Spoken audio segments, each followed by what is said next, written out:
Eneo la sasa la Tanzania lina historia ndefu ya makazi ya binadamu inayorudi nyuma hadi mamia ya maelfu ya miaka.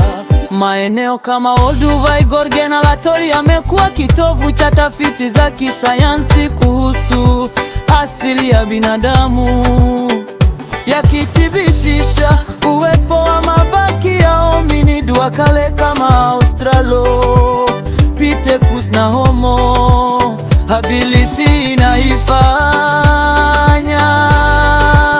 Tanzania kuwa moja maeneo muhimu duniani katika utafiti wa historia ya mwanadamu.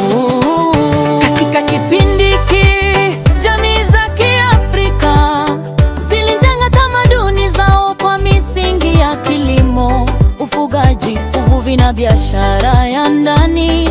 Lugha na mila mbalimbali ziliendelea kuimarika, huku makabila kama Wanyamwezi, Wazaramo, Waha, Makonde na wengine wakijenga miundo ya kijamii na kisiasa iliyojitegemea. Pwani ya Tanzania husa maeneo ya Kilwa, Bagamoyo, Tanga na Zanzibar ilijijenga kama kitovu cha biashara ya bahari ya Hindi. Wafanya biashara kutoka Uarabuni, Uajemi, Uhindi na hata China walifika kwa meli wakibadilishana bidhaa kama viungo, pembe za ndovu, dhahabu. Watumwa. Uhusiano ulisababisha kuibuka kwa tamaduni za Kiswahili, mchanganyiko wa lugha za Kibantu na ushawishi wa Kiarabu, Kihindi na Kiislamu. Kiswahili kilikuwa kama lugha ya biashara, dini na utawala katika miji ya pwani.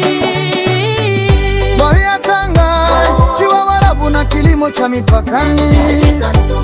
Wadika karne ya inaita Zanzibar na mawewe ya Tania yaliingia chini ya ushawishi wa sultani wa Oman. Zanzibar ikawa kitovu cha biashara ya karafuu, watumwa na bidhaa nyingine za thamani.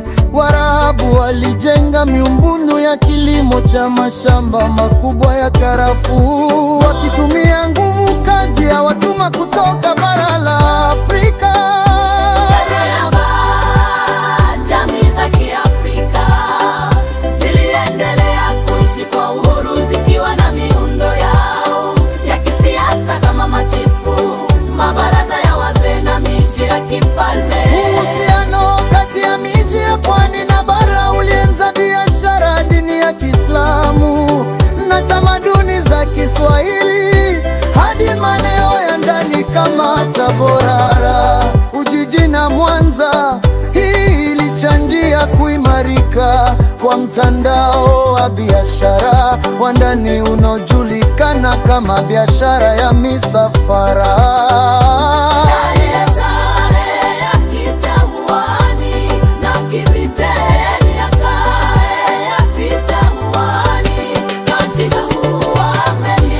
Mwisho wa karne ya senti, baada ya mkutano wa Beli, Mpeka Rumani walichukua sehemu kubwa ya Tanganyika na kuisisha koloni la Germany.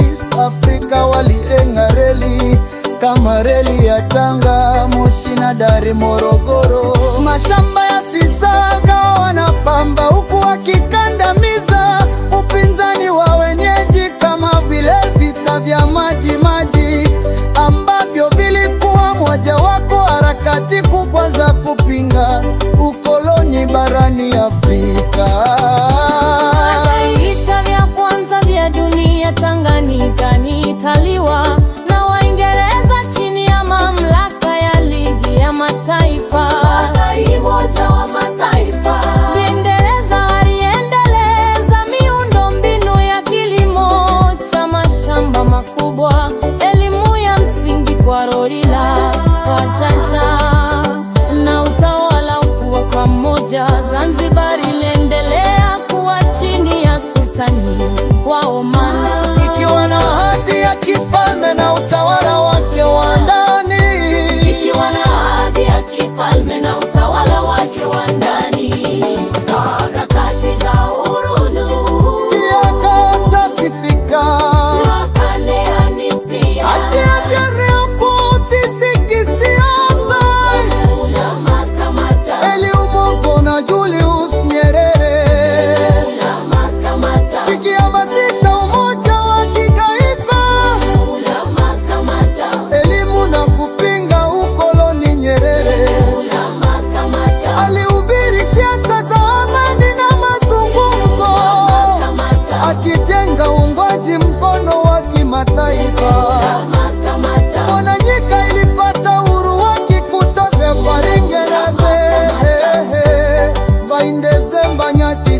itaanzia.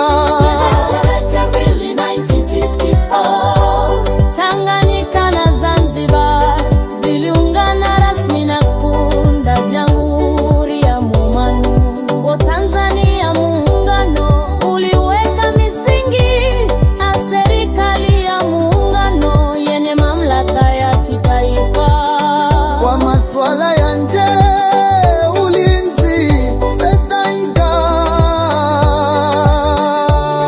na serikali ya ndani kwa Zanzibar, ikijumuisha baraza la wawakilishi na rais wa Zanzibar.